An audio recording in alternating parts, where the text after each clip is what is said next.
누가복음 2장 1절에서 7절입니다. 이때에 가이사 아구스도가 영을 내려 천하로 다 호적하라 하였으니 이 호적은 구레뇨가 수리아 총독되었을 때에 첫 번 한 것이라. 모든 사람이 호적하러 각각 고향으로 돌아가매 요셉도 다윗의 집 족속인 거로 갈릴리 나사렛 동네에서 유대를 향하여 베들레헴이라 하는 다윗의 동네로 그 정혼한 마리아와 함께 호적하러 올라가니 마리아가 이미 잉태되었더라. 거기 있을 그때에 해산할 날이 차서 맏아들을 낳아 강보로 쌓아 그 위에 누였으니 이는 사간에 있을 곳이 없음이러라. 아멘.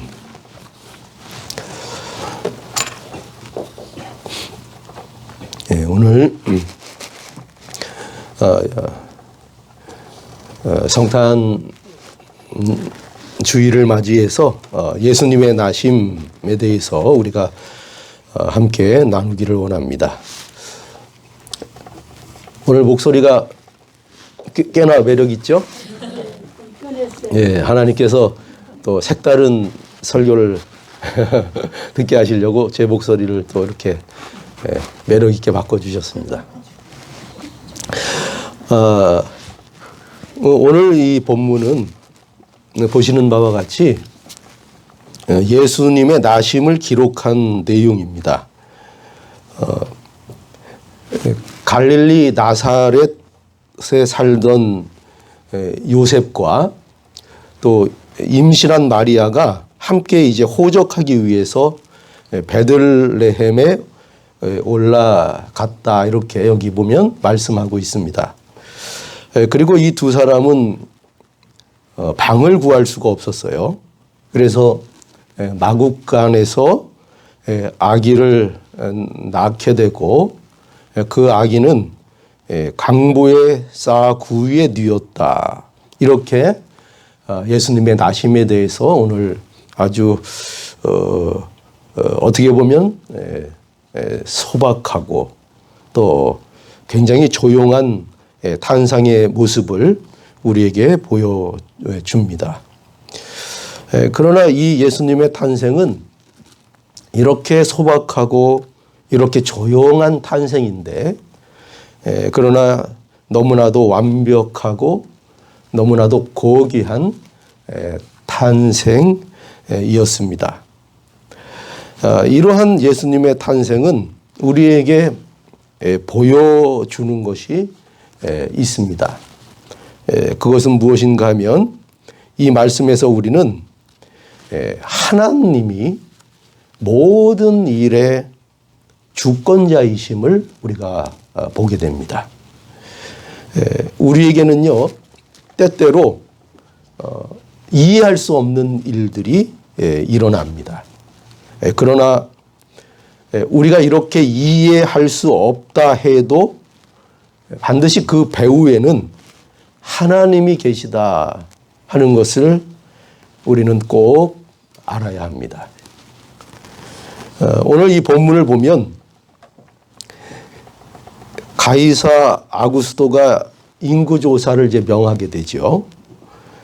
여기 보면 이때에 가이사 아구스도가 영을 내려 천하로 다 호적하라 하였으니 이 호적은 구레뇨가 수리아 총독되었을 때에 첫 번 한 것이라. 모든 사람이 호적하러 각각 고향으로 돌아가매 라고 말씀합니다. 이 아구스도는 로마의 그 황제입니다. 황제. 그런데 이 사람은 그 당시에 그 행정의 천재라고 불릴 만큼 굉장히 명석한 그러한 황제였습니다. 그래서 그가 이제 호적 조사를 이제 명하게 됩니다.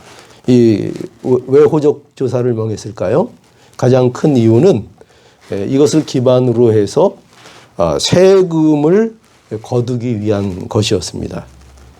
그러니까 자신이 통치하는 지역의 인구를 이제 다 조사하도록 그렇게 명했던 것입니다.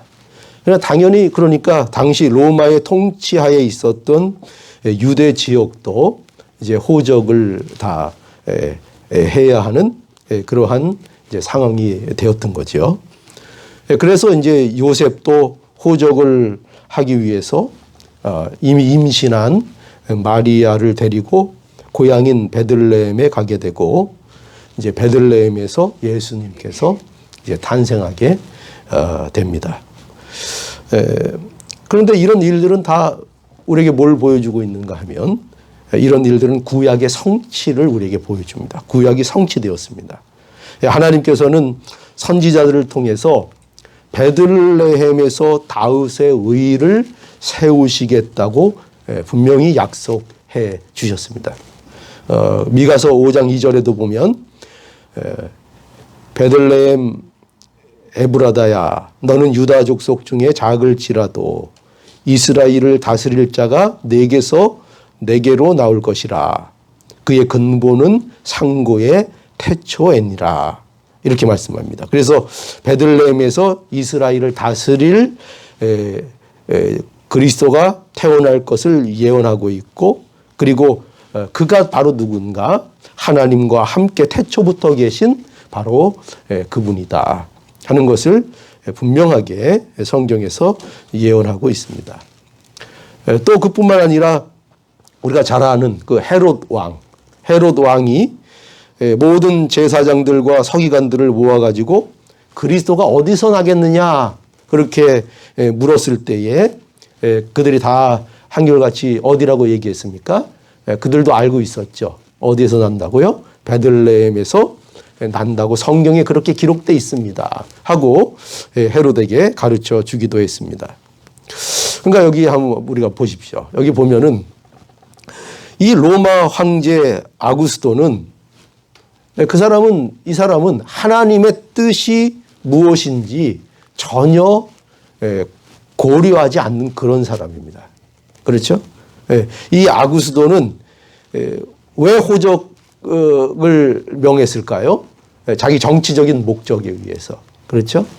그래서 한 일이었습니다. 그러니까 이러한 일은 그래서 우리가 보면 그리스도의 탄생과는 아무런 관련이 없는 일같이 그렇게 보입니다. 세상적으로 보면 이 일은 그저 이방의 황제가 한 일처럼 그렇게 보이는 것입니다. 그리고 유대인들의 입장에서 보면 이런 일들은 굉장히 불편하고 어떻게 보면은 고생스럽고 수치스러운 일이었을 것입니다. 그런데 그 배후에 누가 있었습니까? 이 일은 하나님의 일하심이 그 배후에 있었다는 거죠. 그러니까 하나님은 보세요. 뭐 하나님의 일을 하실 때에 꼭 기적이나 어떤 비상한 일로 하나님의 일을 하시는 것이 아닙니다. 물론 기적을 행하실 때도 있고 비상한 일을 나타내실 수도 있지만 보면 하나님께서 기적 없이 역사 속에서 이방 황제를 움직여서 하나님의 일을 얼마든지 하실 수 있는 그런 하나님인 것을 우리에게 보여주고 있습니다. 여러분 우리가 잘 아는 사건 중에 또 이런 게 있죠. 뭐냐면 야곱의 아들 애굽의 총리가 된 사람이 누구입니까? 요셉이죠. 그죠? 우리 교회도 요셉이 있죠. 요셉의 경우를 보죠. 요셉도 보면은 요셉의 형들이 요셉을 종으로 팔았습니다. 그래서 요셉이 애굽의 종으로 팔려가게 되고요. 그리고 보디발의 종이 되었습니다. 다 아시는 얘기죠. 그리고 보디발의 아내가 유혹을 했죠. 그걸 뿌리치는 바람에 또 어디에 들어갑니까? 감옥에 들어가서 감옥 생활을 하게 되었습니다. 요셉은요, 아마도 이런 일들을 겪을 때에 아마도 이런 일들이 도대체 내게 왜 일어나는가 이런 생각을 가졌을 것입니다. 저는요, 요셉이 언제나 신앙적으로 완벽했을 거라고 저는 생각하지 않습니다. 언제나 흔들림 없고 언제나 하나님만 의지하고 언제나 신앙적으로 고든 길, 바른 길, 그 길만 요셉이 갔을 거라고 저는 그렇게 생각하지 않습니다. 그 누구도 그렇게 완벽한 인간은 없습니다. 그 많은 시간 동안 그 마음속에 때로는 눈물도 흘렸을 것이고 때로는 원망도 했을 것이고 때로는 왜 내가 이러한 일들을 무슨 잘못 때문에 겪어야 하는가 하는 마음의 혼란들이 순간순간마다 이 요셉에게도 있었을 것입니다. 그러나 우리가 아는 대로 요셉은 하나님의 은혜로 마침내 애굽의 총리가 되었습니다. 그리고 그 요셉이 알게 된 것이 무엇이냐 하면 요셉이 그 형들과 재회하게 되었을 때에 이런 말을 하지요. 창세기 45장 5절에서 9절 보면은 이런 고백을 합니다. 당신들이 나를 이곳에 팔았으므로 근심하지 마소서. 한탄하지 마소서. 하나님이 생명을 구원하시려고 나를 당신들 앞서 보내셨나이다. 이렇게 얘기합니다. 또 8절에는 그런즉 나를 이리로 보낸 자는 당신들이 아니요. 누구라고요? 하나님이십니다. 이렇게 요셉이 말을 합니다. 여러분 보시죠. 분명히 겉으로 보면 단지 형들이 요셉을 팔아서 애굽으로 온 것 같이 보입니다. 그러나 그 배후에는 뭐가 있다는 것입니까? 하나님의 섭리가 있고 하나님의 역사가 있었다는 것입니다. 하나님이 그렇게 하셨다. 분명히 밝히고 있습니다. 여러분, 이것이 성도에게 하나님께서 세월 속에서 배우고 느끼고 알게 하시는 일들이라는 것을 알아야 합니다. 우리의 긴 신앙의 삶 속에서 하나님께서 우리를 끊임없이 무엇으로 알고 배우게 하시는가 하면 하나님께서 역사하시는구나. 하나님이 역사하지 않으셨다고 느껴지는 그 순간순간마저도 나에게 있어서 최악의 순간들이었다고 생각하는 그 과정 속에서도 항상 하나님께서는 역사하셨고 하나님께서는 함께 하셨고 하나님께서는 배후에서 일하고 계셨다는 것을 우리로 배우게 합니다. 그 당시 때는 모르죠. 그 당시 때는 원망이죠. 그 당시 때는 도대체 왜 이러야 되는지를 몰랐죠. 그러나 우리에게 하나님께서 세월을 주신 그 감사는 그 세월 속에서 우리에게 이것을 분명히 배우도록 해 주신다는 것입니다. 그래서 성도의 삶은요, 나이가 들어가면 갈수록 더 깊어지고 더 견고해지는 것을 알아야 합니다. 우리는 이러한 일들을 믿음의 눈으로 보아야 하는 것입니다. 그래서 믿음이라는 것이 중요합니다. 모든 것들을 믿음의 눈으로 바라볼 수 있어야 됩니다. 우리는 때로는 이해할 수 없는 일들이 우리에게 얼마나 많이 일어나는지 모릅니다. 오늘 현실 속에서도 그런 일 때문에 내가 지금 갈등하고 있는지도 모릅니다. 고통스러워하고 있는지도 모릅니다. 도대체 이게 어떻게 된 일인가? 이렇게 생각할지 모릅니다. 그러나 그 일들을 우리가 세상의 눈으로 보지 말고 믿음의 눈으로 보게 되면 그 역사 속에, 그 일 속에, 그 배후 속에 하나님의 역사가 있다는 것을 우리는 발견하게 될 것입니다. 세상의 눈으로 보면은요, 전부 짜증나는 일이 됩니다. 세상의 관점으로 보면요, 아무것도 아닌 것 같고 왜 이런 일을 내가 당해야 될까 참으로 원망스러울 때가 많습니다. 이 유대인들도 보십시오. 왜 이런 일을 우리가 해야 되는가? 왜 이렇게 번거로운 일들을 우리가 해야 하는가? 왜 우리는 하필이면 로마의 지배 아래 태어나 이렇게 이방인들의 호적 정리, 그런 일들의 명령을 받아서 이 일들을 해야 하는가? 이 속박을 왜 받아야 하는가? 얼마나 짜증이 났겠습니까? 얼마나 불평이 많았겠습니까? 그러나 그런 일에도 누가 역사하셨다고요? 하나님께서 배후에 역사하셨다는 것입니다. 여러분, 우리가 믿음의 눈을 가지게 되면요, 믿음으로 보게 되면 하나님께서 모든 일들을 통해서 하나님의 왕국을 이루어 나가시며 일하고 계시다는 것을 우리는 볼 수 있습니다.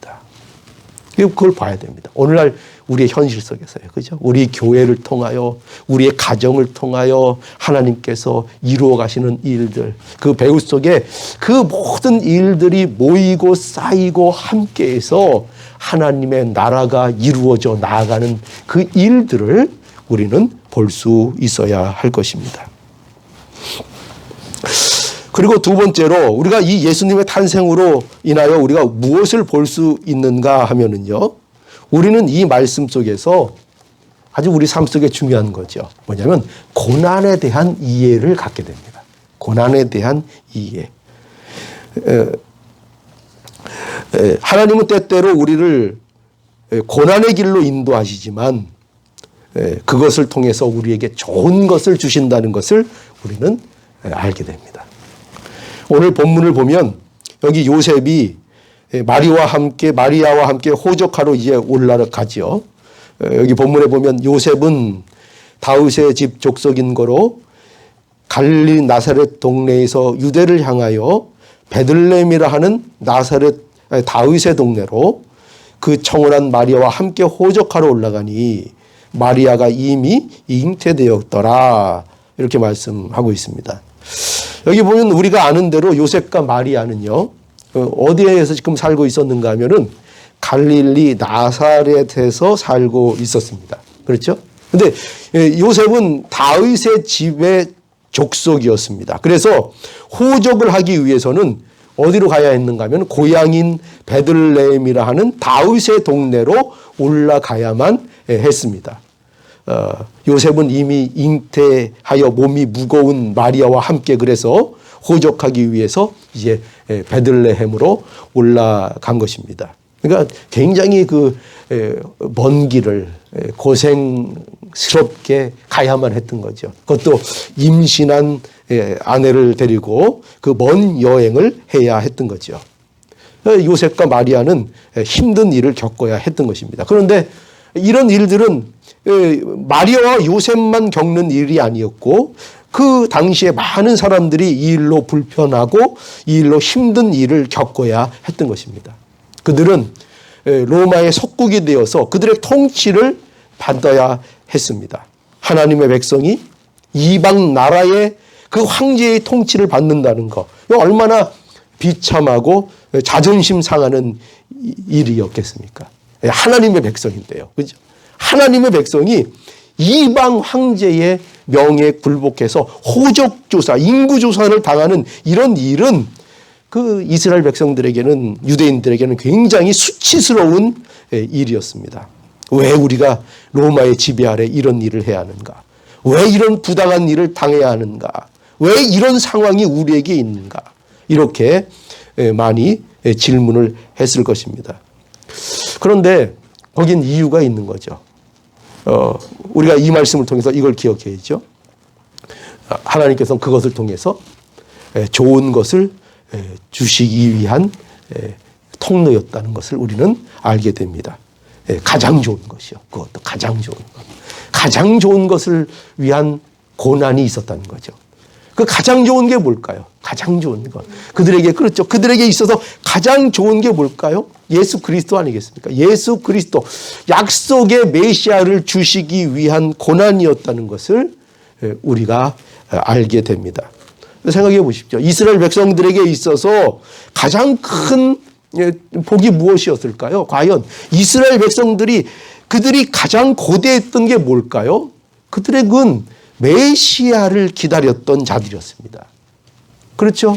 지금은 로마의 지배 아래 수치를 당하고 있지만 그들의 마음속에는 언제나 뭐가 있습니까? 하나님께서 언젠가는 그리스도를 보내주셔서 이 모든 불합리한 일 속에서 우리를 구원해 주실 것이다 라는 그런 희망을 가지고 그런 기대를 가지고 그들은 오실 약속된 그리스도를 고대하고 있었던 것입니다.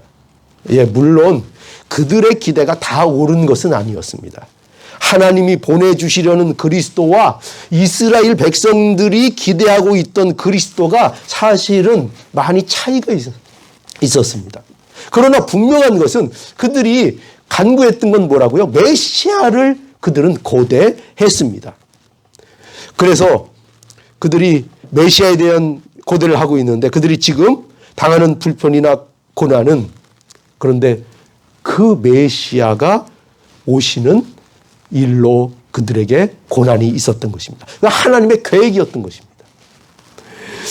여러분, 오늘 우리에게도 마찬가지죠. 우리에게 고난이 있는 거예요. 우리에게 고난이 없지 않습니다. 우리에게 고난이 있습니다. 성도에게 있어서 고난은 그런데 이걸 알아야 됩니다. 적어도 성도에게 있어서 고난은 하나님이 좋은 것을 주시는 통로라는 것을 우리는 알아야 합니다. 좋은 것을 주시는 통로다. 그 좋은 것이 뭘까요? 예수 그리스도. 다른 거 혹시 기대하셨나요? 좋은 것을 여러분 명심하셔야 돼요. 지금 성도로 얘기하고 성도에게 있어서 물론 예정된 아직 믿지 않는 자들에게도 마찬가지입니다. 그들에게 고난을 통해서 또 예수 그리스도를 주실 수 있습니다. 그 좋은 것이 뭐냐? 예수 그리스도입니다. 하나님께서 우리에게 이미 예수 그리스도를 주셨습니다. 왜냐하면 우리가 성도니까요. 그런데 그것으로 끝나는 것이 아니라 우리는 날마다 예수님을 우리의 양식으로 삼아야 합니다. 날마다요. 그런데 우리는 그렇게 하지를 않습니다.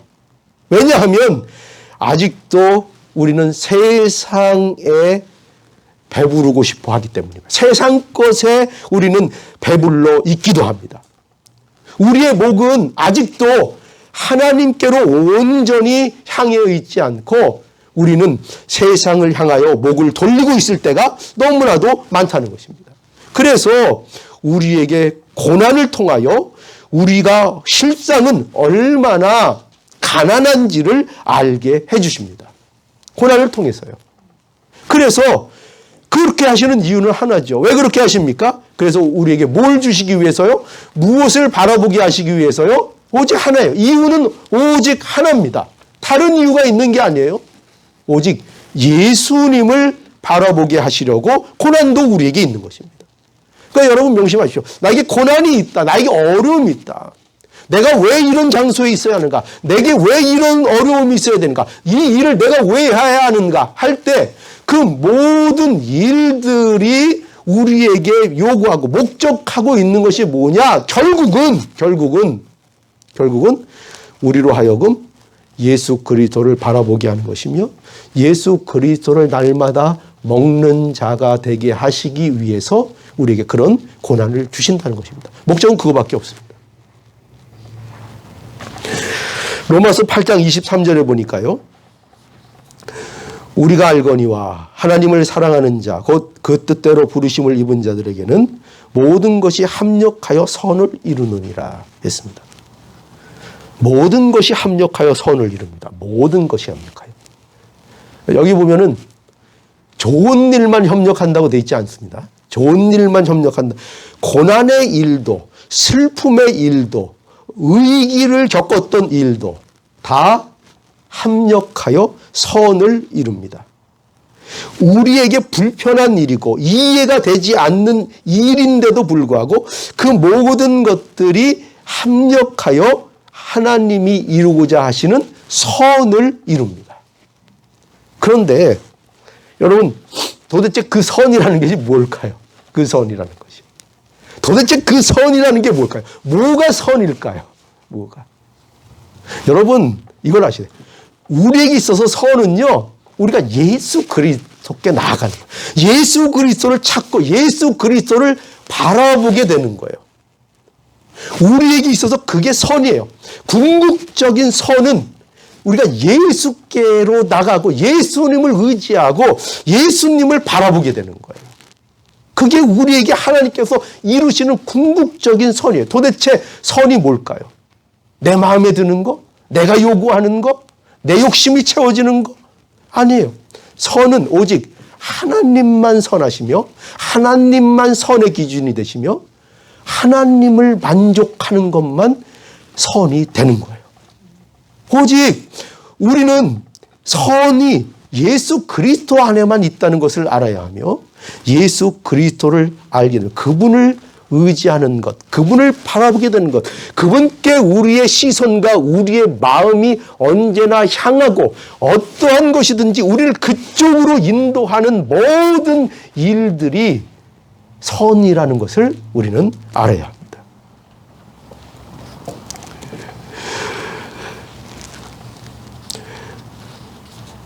그래서 우리는 이 말씀 속에서 고난에 대한 이해를 분명히 이렇게 가지고 있어야 됩니다. 고난이라는 것은 우리에게 있어서 좋은 것을 주시는 하나님의 통로다. 언제나 고난이라는 것. 성도에게는 그 통로로서 주시는 것입니다. 그죠? 여기 보시죠. 왜 이런 일들을 해야 합니까? 도대체. 왜 요셉은, 왜 마리아는, 왜 이스라엘 백성들은, 왜 유대인들은 이런 일들을 해야 하는 것입니까? 무엇에 대한 과정입니까? 예수 그리스도를 주시기 위한 모든 과정이라는 것을 우리에게 보여주고 있습니다. 이제 마지막 세 번째로 보면 예수 그리스도의 탄생이 오늘날 우리에게 무엇을 보여주시는가 보니까요. 이 말씀 속에서 우리는 하나님의 성품과 그 아들의 존귀함을 보게 됩니다. 이 예수님의 나심을 통해서. 하나님의 성품과 그 아들의 존귀함을 보게 됩니다. 예수님의 나심은 하나님께서 그의 백성을 어떻게 사랑하시는지를 보여주고요. 그리고 하나님의 성품을 보여주고요. 그리고 또한 그가 보내신 자 예수 그리스도께서 얼마나 존귀한지를 우리에게 알게 해주십니다. 그것이 이 예수님의 나심에서 우리에게 보여주는 것들입니다. 오늘 여기 본문을 보면은 6절과 7절에 보니까요. 이렇게 되어 있습니다. 거기 있을 때에, 거기 있을 그때에 해산할 날이 차서 마다들을 낳아 강보로 쌓아 구 위에 뉘었으니 이는 사간에 있을 것이 없음이라. 이렇게 말씀하고 있죠. 요셉과 마리아가 함께 베들레헴으로 호적을 하기 위해서 올라갔지만 이 두 사람은 아마 부유하지가 못했던 것 같아요. 그 요셉도 직업이 목수인데 말이 목수지 그냥 마을에서 허드렛하는 불려서 이렇게 허드렛이라는 그런 가난한 목수입니다. 그러니까 그들은 아마 경제적으로 굉장히 어려웠을 것입니다. 그래서 아마 그들이 지낼 만한 방을 구할 수가 없었던 것 같습니다. 그리고 호적을 위해서 많은 사람들이 이 예루살렘에 몰려들었을 거고요. 그리고 그래서 방값이 많이 비쌌을 겁니다. 많이 비싸고 또 좀 있었다 해도 있는 사람들이 다 차지했을 것입니다.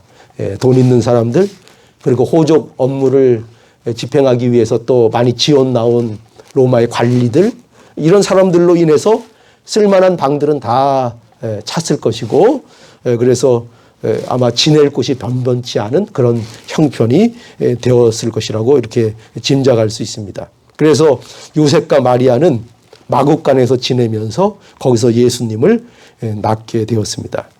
그러니까 예수님은 이제 강부에 쌓여서 동물들의 먹이통인 구유를 침대 삼아 아기 예수님을 뉘게 되었습니다.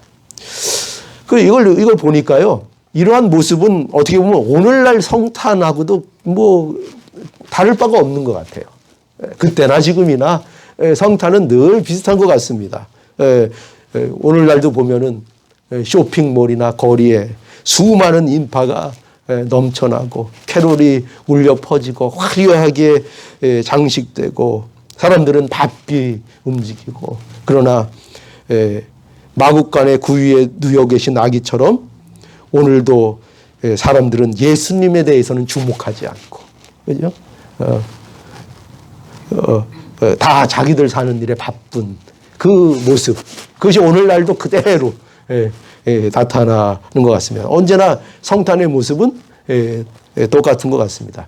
주인공은 철저히 외면된, 그런 일이 그때나 지금이나 보여집니다. 그래서 우리는 이 예수님의 탄생을 볼 때에 예수님의 탄생이 얼마나 소박하고 얼마나 꾸밈없는 모습으로 예수님의 탄생이 기록되어 있는가를 우리가 보게 됩니다. 예수님의 탄생은 참으로 이상하리만큼 조용하고 소박했습니다. 여기 오늘 특히 누가의 이 기록을 보면은 그저 1절에서 7절 아주 짧은 7구절에 예수님의 나심이 아주 너무나도 소박하고 꾸밈 없이 전혀 어떤 기적적인 일도 거기에는 나타나지 않습니다. 요셉의 출생 때만 해도 기적이 한번 일어났습니다. 그 사가랴가 벙어리가 됐다가 말을 하게 되었습니다. 세례 요한도 그랬는데 그런데 예수님의 출생은 너무나도 조용했습니다. 얼마나 간단하고 소박했는지요. 근데 여기에는요, 두 가지 이유가 있어요.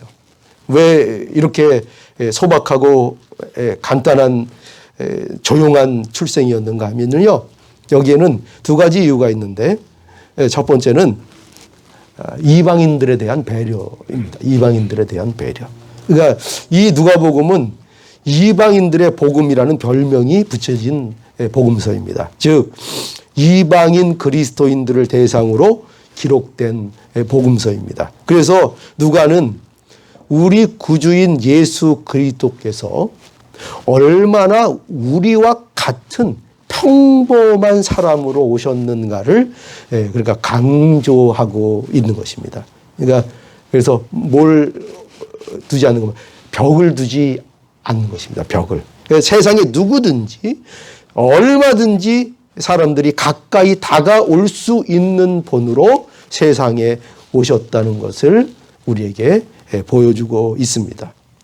그러니까 우리 예수님은요, 유대의 어떤 경건한 자만 예수님께 나올 수 있는 것이 아니라 아무리 가난하고 아무리 천하고 아무리 배운 것이 없는 사람이라 할지라도 얼마든지 예수께 가까이 나올 수 있고 얼마든지 반겨주시는 우리의 그리스도이시라는 것을 우리에게 보여주고 있습니다. 아니 오히려 자기를 높이고 교만한 자들은 어떻게 하시고요? 오히려 물리치시고 낮고 겸손한 자들을 언제나 반겨주시고 가까이 해주시는 그런 그리스도이심을 우리에게 보여주고 있는 것입니다. 그러니까 이 나심은 그래서 우리들에게 하나님의 성품을 아주 잘 보여줍니다. 이 현장은 한번 그 현장을 머릿속에 떠올려 보십시오. 얼마나 소박하고 얼마나 조용했는가. 그것을 통해서 우리가 뭘 봅니까? 이런 하나님의 성품을 보겠죠. 하나님의 낮아지시는 성품, 하나님의 이 겸손하신 성품. 그들 누구도 가까이 오게 하시기 위하여 낮아지신 그 하나님의 성품을, 하나님의 사랑을 우리는 이 예수님의 낮아지심을 통해 보게 되는 거죠. 여러분 생각해 보세요.